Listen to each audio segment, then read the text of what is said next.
मैं कांग्रेस हूँ। मैंने ही हिंदू मुक्त पाकिस्तान बनाया। मैंने ही हिंदू मुक्त बांग्लादेश बनाया। मैंने ही हिंदू मुक्त कश्मीर बनाया। मैंने ही हिंदू मुक्त आसाम बनाया।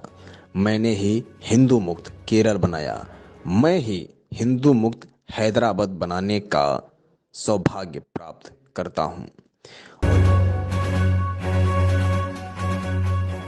और यदि आप सब हिंदुओं का समर्थन रहा तो अन्य सेकुलर दलों के साथ मिलकर हिंदू मुक्त हिंदुस्तान बना देंगे और देश बांटने का आरोप संघ पर लगा देंगे। मोदी का विरोध क्यों? क्या मोदी कोई विदेशी है जो बाहर से आकर प्रधानमंत्री की कुर्सी पर जबरदस्ती बैठ गए हैं? क्या मोदी का चरित्र दागदार है? क्या मोदी ने कोई भ्रष्टाचार किया है? क्या मोदी अपनी तिजोरी भर रहे हैं जो नेहरू गांधी परिवार की तरह? क्या क्या मोदी का कोई बेटे, भतीजे, भाई, भौजाई को लाभ देने में लगे हैं? क्या मोदी की विश्वसनीयता संदेह के घेरे में है? क्या मोदी राष्ट्र विरोधी कार्य कर रहे हैं? क्या मोदी कामचोर हैं? स्वयं से ये सवाल करने पर हर बार अंतर्मन जवाब देगा, नहीं नहीं। तब मोदी से एलर्जी क्यों?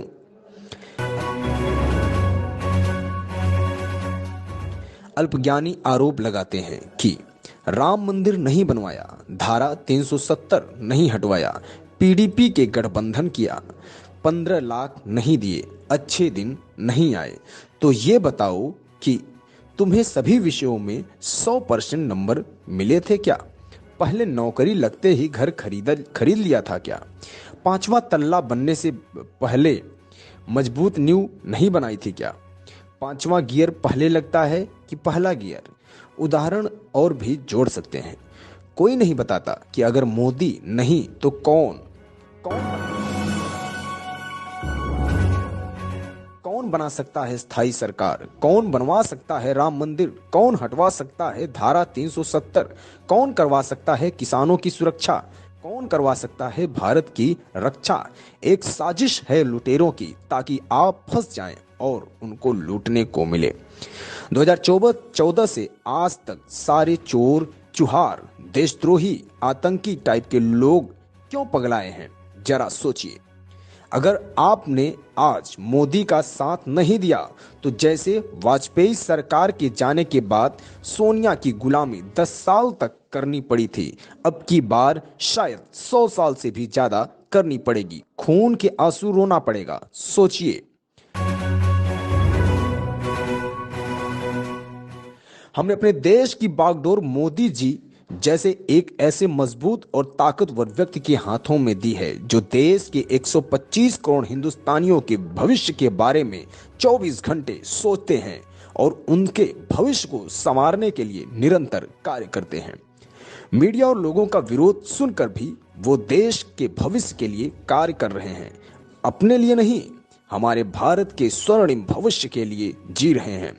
गर्व करें कि आप मोदी के समर्थक हैं, कोई इटली की टीम के गुलाम नहीं या चीन के का साथ देने वाली वामपंथी नहीं, न ही अन्ना हजारे के साथ भारत माता की जय बोलकर सीएम बनाने वाले और आज भारत माता की जय नहीं बोलने वाले को जायज ठहराने वाले किसी के चेले नहीं।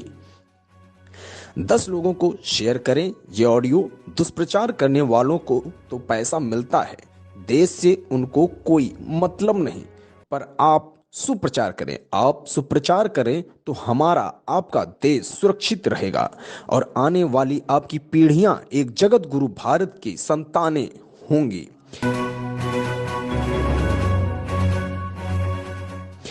जब देश का बंटवारा हुआ तब सरकार किसकी थी? जब पाक अधिकृत कश्मीर बना तब सरकार किसकी थी? जब मुंबई पर हमला हुआ तब सरकार किसकी थी? जब चाइना ने जमीन हड़पी तब सरकार किसकी थी? जब वीर सैनिकों के सर काट के पाकिस्तानी ले गए तब सरकार किसकी थी? बोफोर्स का घोटाला हुआ तब सरकार किसकी थी? सैनिकों की वर्दी का पैसा खा गए, वो सरकार किसकी थी? सरकारों का कत्लेआम किया, वो सरकार किसकी थी? शिमला का समझौता कर देश की बेशकीमती जमीन पाक को दे दी, तब सरकार किसकी थी? आसाम में हिंदुओं का खून बहा, तब सरकार किसकी थी? कश्मीरी पंडितों को मारा गया तब सरकार किसकी थी? कॉमनवेल्थ घोटाला, कोल घोटाला, 26 घोटाला, 2G घोटाला, तब सरकार किसकी थी? दूरदर्शन के मोनो से सत्यम शिवम सुंदरम हटाने वाली सरकार किसकी थी? भारतीय मुद्रा से सत्यमेव जयते हटाने वाली सरकार किसकी थी? वंदे मातरम का अपमान किया वो सरकार किसकी थी? इंदिरा गांधी के रास्ते में आने वाले लाल बहादुर शास्त्री की ताशकंद में रहस्यमय हालात में मौत हो गई। नेहरू के लिए खतरा बन रहे श्यामा प्रसाद मुखर्जी और दीनदयाल उपाध्याय की हत्या कर दी गई और पुलिस ने आज तक इस साजिश से पर्दा नहीं उठाया। राजीव गांधी के लिए चुनौती बन रहे वीर बहादुर सिंह की पेरिस में मौत हो गई जबकि उनके हृदय को कोई समस्या नहीं थी। सोनिया गांधी के खिलाफ कांग्रेस अध्यक्ष का चुनाव लड़ने की दो लोगों ने हिम्मत की, राजेश पायलट और जितेंद्र प्रसाद। राजेश पायलट की कार को एक रहस्यमय ट्रक टक्कर मारकर गायब हो गया और जितेंद्र प्रसाद बरेली के सर्किट हाउस में मर गए। इसके पहले सोनिया को चुनौती देने वाले सीताराम केसरी को पार्टी से भगा दिया गया था। राहुल गांधी के लिए खतरा साबित हो रहे माधवराव सिंधिया एक प्लेन एक्सीडेंट में मारे गए जबकि उनका प्लेन ब्रांड न्यू था और उसमें कोई समस्या नहीं थी और किसी भी मौसम में उड़ने वाला सिस्टम लगा था। कांग्रेस और विदेशी कंपनियों के लिए खतरा बन चुके राजीव दीक्षित की मौत हो गई। राजीव भाई की मृत्यु की खबर किसी भी मीडिया चैनल ने नहीं दिखाई। मित्रों, जो भी इस परिवार के अत्याचारों के खिलाफ आवाज उठाता है उसकी रहस्यमय हालात में मौत हो जाती है। सच थरूर की पत्नी भी इस बात का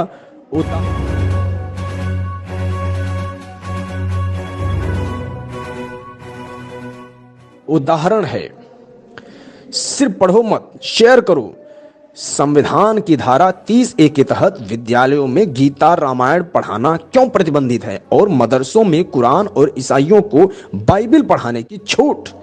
हिंदू मंदिरों और तीर्थ स्थानों के चढ़ावे पर 70% सरकार का हक, मस्जिदों और मजारों पर चढ़ावे का पूरा हक उन्हीं का, साथ ही सरकारी अनुदान। बाबा अमरनाथ कैलाश पर्वत की यात्रा पर सरकार को टैक्स, लेकिन हज यात्रा पर सब्सिडी। इच्छा है तो इस मैसेज को आगे बढ़ाएं, वरना स्वयं को भारतीय कैसे कहेंगे? जय हिंद। मित्रों, ये लाइनें, पंक्तियां जरूर पढ़िएगा, पूरा पढ़िएगा। चाइना मोदी के खिलाफ, अमेरिका मोदी के खिलाफ, CIA मोदी के खिलाफ, CBI मोदी के खिलाफ, IB मोदी के खिलाफ, ISI मोदी के खिलाफ, पाक मोदी के खिलाफ, कांग्रेस मोदी के खिलाफ, जदयू मोदी के खिलाफ, BSP मोदी के खिलाफ, सपा मोदी के खिलाफ, CPI मोदी के खिलाफ, CPIM मोदी के खिलाफ, आम आदमी पार्टी मोदी के खिलाफ, लालू भालू मालू कालू राहू माया कजरी सब मोदी के खिलाफ। सारी कायनात लगी है एक शख्स को झुकाने में। जाने किस मिट्टी का इस्तेमाल किया रब ने मोदी को बनाने में। मैं मुफ्त भोजन दूंगा राहुल गांधी, मैं मुफ्त पानी दूंगा केजरीवाल। न तो मैं मुफ्त पानी दूंगा न ही मुफ्त भोजन दूंगा की बात करूंगा, बल्कि मैं इतने रोजगार पैदा करूंगा, भारत के युवाओं को इतना सक्षम कर दूंगा कि मेरे देश का हर एक व्यक्ति स्वाभिमान से अपना भी पेट भरेगा और दूसरों की भी प्यास बुझाएगा। नरेंद्र मोदी। अगर देश के लिए कुछ करना है तो यह संदेश 3 लोगों को भेजें, बस एक कड़ी जोड़कर देखें, पूरा देश जुड़ जाएगा। जरा सा फॉरवर्ड करिए इस वीडियो को। धन्यवाद।